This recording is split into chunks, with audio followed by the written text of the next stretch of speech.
Bonjour à chacun et à chacune.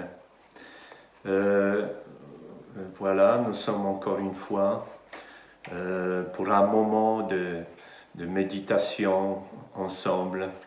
Il y a 3 semaines, je partageais avec vous quelques réflexions sur le livre de Malachie. Et ce soir, j'aimerais continuer à me pencher avec vous sur ce livre, et notamment sur ce premier chapitre de prophète Malachie. Mais avant tout, je vous propose qu'on présente ce moment dans la prière.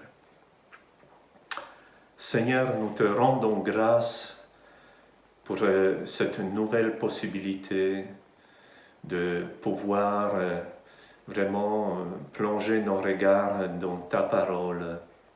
Nous te prions, Seigneur, de nous parler à travers de ce texte. Seigneur, parle à nos cœurs, que nous puissions tirer des enseignements pour nos vies. Merci, Seigneur, parce que tu es un Dieu rempli d'amour.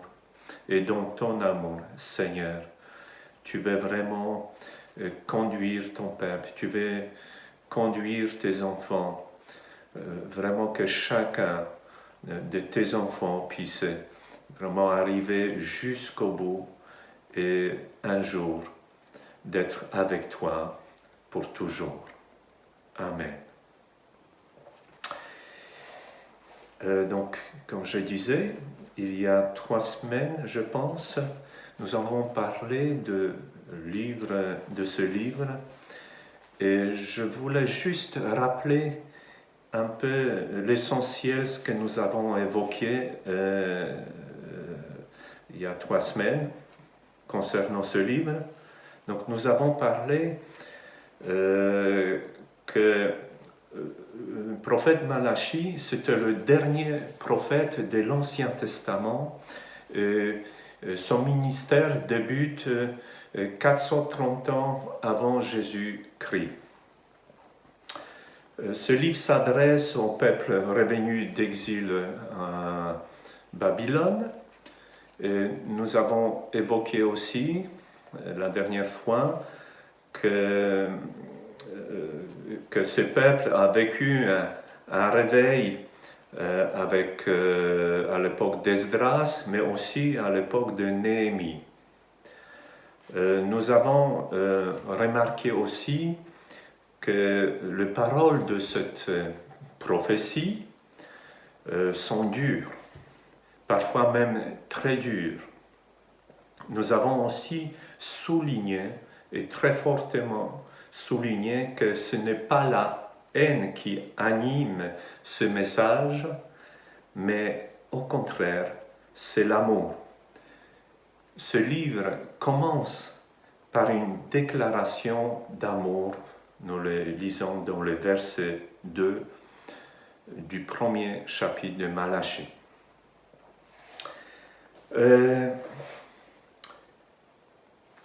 On va poursuivre notre méditation aujourd'hui, toujours sur le premier chapitre, et on va aller peut-être dans quelques petits détails. Dans ce rappel que je viens de faire, dans ce court rappel, j'ai utilisé 2 mots différents pour parler de ce livre de Malachie. Un premier mot, c'était la prophétie, et le deuxième, c'est le message. Dans la traduction Louis Ségon, nouvelle édition de Genève 79, que j'utilise, le premier mot de ce livre est traduit par oracle. Alors, je regardais dans d'autres traductions, je voulais comparer comment ce mot est traduit par d'autres traducteurs. Alors, j'ai trouvé que ce premier mot était traduit par message, soit sentence, prophétie, proclamation, mais aussi par la charge. Alors, La charge, ce mot me parle. La charge, on peut dire fardeau, dans le sens de porter un fardeau. Le comportement et l'attitude des sacrificateurs et du peuple est comme un lourd fardeau pesant sur le cœur de Dieu. Les parents chrétiens qui ont un enfant rebelle, désobéissant, ils sont attristés, préoccupés par le comportement de leur enfant et l'attitude de leur enfant. Et cette attitude devient comme un lourd fardeau qu'ils portent. Je sais que certainement certains parents comprennent de quoi je parle. Lorsque nos enfants nous font des soucis, ça pèse sur notre cœur et ça devient un fardeau. Alors, nous essayons dans ce cas-là d'utiliser de différentes méthodes pour raisonner nos enfants. Parfois par de la douceur, parfois par la sévérité. Mais c'est vrai, nous commettons des erreurs dans l'éducation de nos enfants. Mais nous voulons de tout leur bien. Alors nous faisons tout notre possible, peut-être imparfaitement. Mais Dieu, c'est pareil. Il est attristé lorsque son peuple se détourne de lui. Il est attristé quand son peuple pêche. Et Dieu fait tout dans son amour pour faire revenir son peuple à lui. La différence avec nous, les parents, c'est que Dieu ne commet pas d'erreur dans ses actions ou dans ses paroles. Là, nous pouvons être sûrs.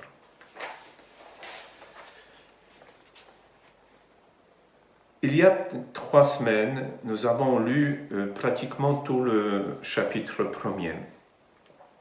On va révéler plusieurs points que Dieu reproche aux sacrificateurs dans ce chapitre.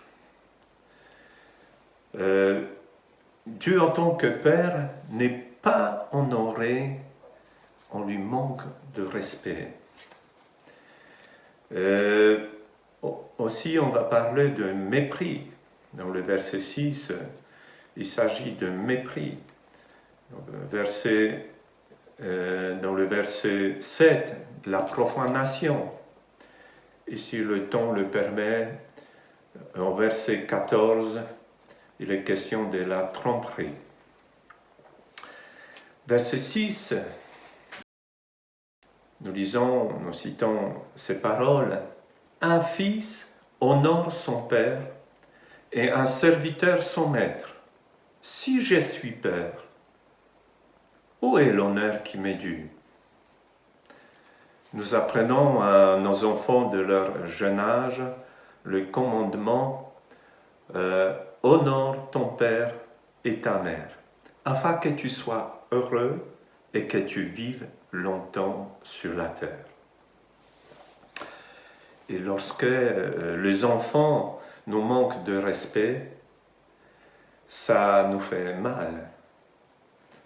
Ça nous fait mal pour nous-mêmes, mais aussi pour nos enfants, car nous savons que leur avenir en dépend de ce commandement, de leur attitude. Donc, vis-à-vis de Dieu, c'est la même chose. Dieu souhaite que nous soyons heureux. Dieu voulait que son peuple ait un avenir heureux. Parfois, nous sommes scandalisés par des propos de des enfants, de jeunes enfants vis-à-vis de leurs parents. Et je pense que chacun d'entre nous a vécu déjà ces situations lorsque nous sommes au magasin et nous faisons la queue à la caisse. Et puis parfois, bon, les parents avec leurs petits qui se rebellent, qui sont difficiles.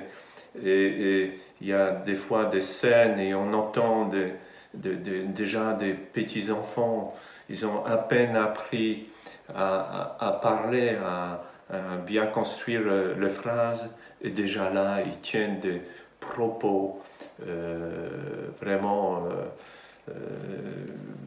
qui nous font du mal vis-à-vis de leurs parents. Et ce manque de respect ne s'exprime pas toujours que par des paroles, mais aussi par une attitude ou par le comportement. Alors là, j'aimerais vraiment m'adresser aux parents, aux papas, aux mamans. Enseignez vos enfants ce respect de leur jeune âge. Prenez le temps pour leur inculquer ce commandement de Dieu. Mais en plus, soyez des modèles pour eux et construisez l'autorité l'un de l'autre devant vos enfants. C'est vrai que c'est un sujet très vaste, mais tellement important. On va revenir à notre texte, toujours dans le verset 6. Dieu accuse les sacrificateurs de mépriser son nom. Et les sacrificateurs demandent « En quoi avons-nous méprisé ton nom ?» Nous lisons plus loin « Vous offrez sur mon autel des aliments impurs. » Et vous dites « En quoi t'avons-nous profané ?» Et Dieu répond « C'est en disant la table de l'Éternel est méprisable. » Une première remarque.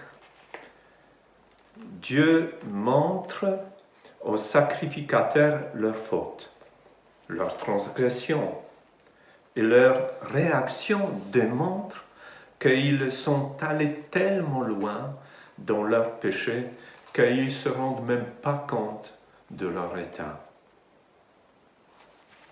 Quand ils répondent, la table de l'Éternel est méprisable, je pense qu'il s'agit plutôt de comportement que des paroles. Est-ce qu'on peut imaginer que quelqu'un dans l'Assemblée aujourd'hui pourrait tenir de tels propos? C'est difficile d'imaginer. Mais je pense que là, c'est surtout, il s'agit de comportement. Ce passage de ce texte me fait penser à la Sainte Seine. L'apôtre Paul fait des reproches aux Corinthiens dans le chapitre 11, dans Corinthiens chapitre 11. Il fait des reproches pour leur comportement pendant le repas du Seigneur. Il écrit que vous méprisez l'Église de Dieu. Certaines personnes prenaient la Sainte Seine indignement et cela avait des conséquences. Ça entraînait des conséquences dans la vie de ces chrétiens. C'était quoi ces conséquences? C'était des maladies, c'était l'infirmité et voire même la mort. Ce sont des enseignements pour nous un avertissement?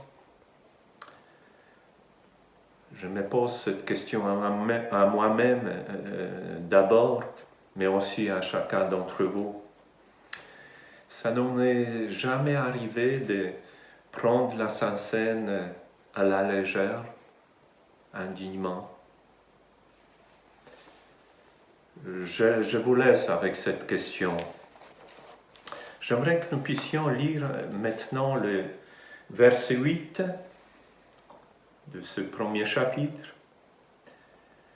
Quand vous offrez en sacrifice une bête aveugle, n'est-ce pas mal? Quand vous offrez une boiteuse ou infirme, n'est-ce pas mal? Offre-la donc à ton gouverneur. Te recevra-t-il bien? Te fera-t-il bon accueil? Dit l'Éternel des armées. D'après la loi de Moïse, seuls des animaux sans défaut peuvent être offerts à l'Éternel. Et pourtant, le sacrificateur permettait au peuple de présenter des bêtes aveugles, boiteuses ou malades. C'est pour cela que Dieu les accuse de le déshonorer en offrant des sacrifices sans valeur. Paul exhorte les chrétiens à Rome en disant que la vie même des croyants devrait être un sacrifice vivant et agréable. On peut peut-être lire ce texte dans Romains, si vous voulez bien, chapitre 12 et verset 1. « Je vous exhorte donc, frères, par les compassions de Dieu, à offrir vos corps comme un sacrifice vivant, saint, agréable à Dieu, ce qui sera de votre part un culte raisonnable. » Si nous offrons au Seigneur que des petits restes de notre temps, de notre argent, de notre énergie,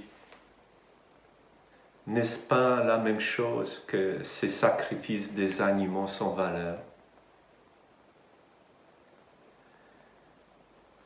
Les textes que nous lisons, ce livre, l'Ancien Testament, toute la parole de Dieu, elle est pour nous enseigner, pour parler à nos cœurs, que nous puissions tirer des enseignements. Alors, que l'Esprit Saint puisse travailler mon cœur, vos cœurs, et vraiment montrer à chacun d'entre nous quelle est notre attitude, le sacrifice que nous apportons au Seigneur. Est-ce que nous lui apportons ce qu'il y a de meilleur en nous? Est-ce que nous lui donnons vraiment pas juste des petits restes, mais nous lui consacrons du temps? Que vraiment Dieu puisse lui-même éclairer nos cœurs. Quelles étaient les erreurs commises par le peuple? Alors, nous voyons qu'il y avait de l'opportunisme. Ils cherchaient à se priver le moins possible. Donc, ce qui avait plus de valeur pour eux, voilà, donc ils apportaient pour apporter vers les sacrificateurs. Après, il y avait de la négligence. Ils ne se préoccupaient pas de la manière dont ils offraient les sacrifices. Et puis, la désobéissance. Ils connaissaient clairement les commandements de Dieu, mais malgré cela, il agissait à ce peuple à sa guise. Quelle est mon attitude? Quelle est mon attitude dans ma façon de donner? Est-ce que une de ces choses ne fait pas partie de mon attitude? C'est une interrogation. En tant qu'intermédiaire entre Dieu et le peuple, le sacrificateur était supposé d'être des modèles et refléter l'attitude et le caractère de l'Éternel. Mais en acceptant le sacrifice impur, il laissait croire au peuple que Dieu les acceptait aussi. Or, dans le verset 10, Dieu dit « Je ne prends aucun plaisir en vous, et les offrandes de votre main ne me sont point agréables. »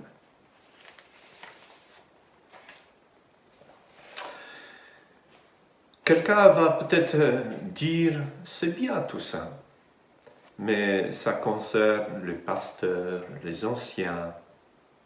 Oui, mais également chaque enfant de Dieu. Apôtre Pierre écrit dans 1 Pierre, chapitre 2, verset 5 et verset 9. Nous lisons ce verset.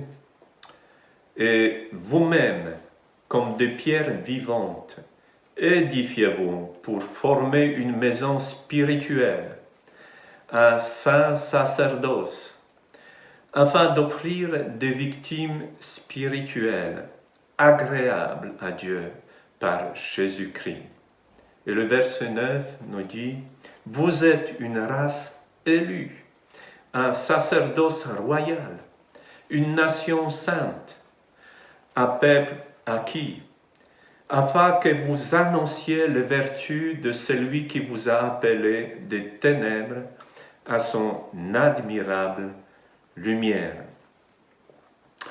Nous sommes donc dans la même position que ces sacrificateurs et nous devons aussi refléter notre Seigneur Jésus-Christ autour de nous. Si par contre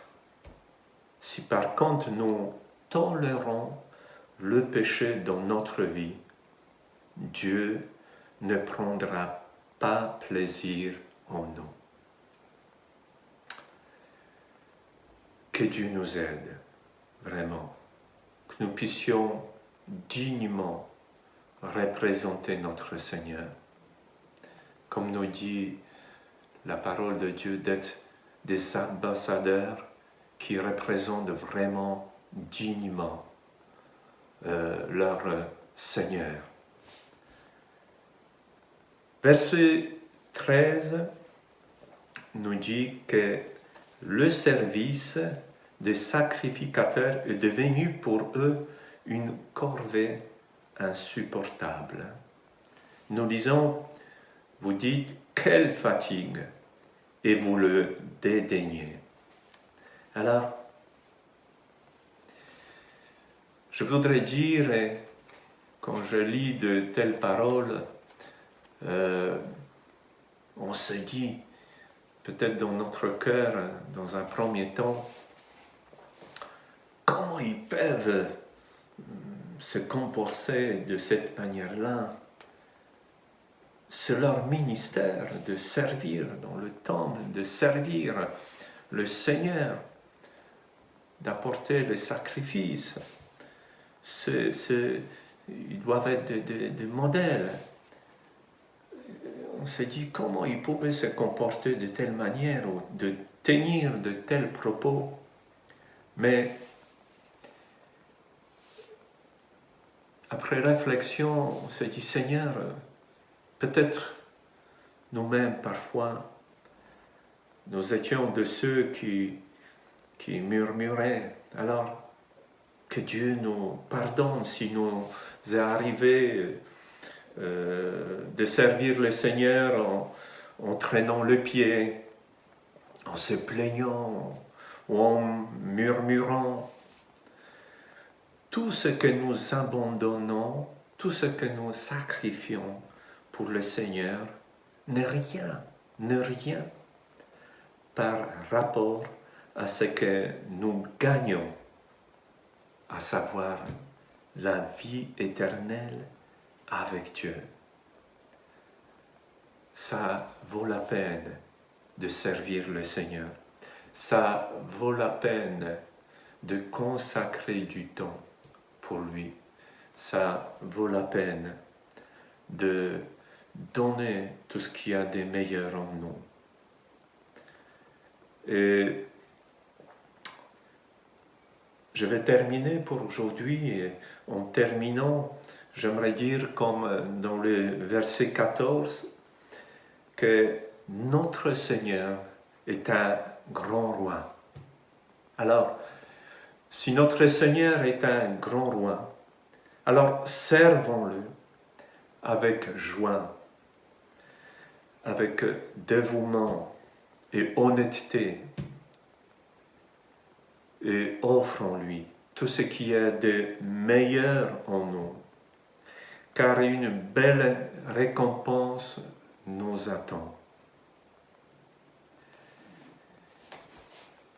Je vais m'arrêter là aujourd'hui. Si Dieu permet, on va peut-être revenir encore sur ce livre, continuer au chapitre 2. Ce livre est très riche. Et je ne vais pas entamer aujourd'hui ce chapitre 2, mais si Dieu permet, on va revenir sur ce texte. Mais pour aujourd'hui, je vais m'arrêter là. Avant de nous séparer, j'aimerais prier avec vous. Seigneur, merci pour ce court moment de méditation. Merci pour ta parole. Seigneur, tu t'adressais à ton peuple par la bouche de ton prophète Malachi. Mais en même temps, tu parles aussi à nos cœurs. Tu nous as laissé cette parole pour vraiment nous parler, pour vraiment nous avertir afin de ne pas commettre les mêmes erreurs que ce peuple, ce sacrificateur.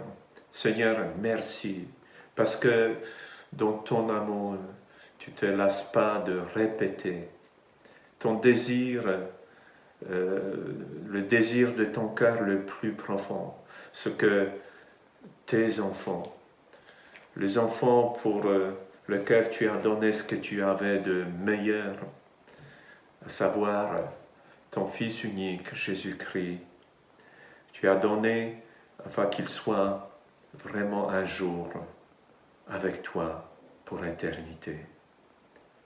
Seigneur, travaille nos cœurs par ton esprit. Merci parce que tu es un Dieu merveilleux. Tu es un grand roi. Nous voulons te servir avec joie.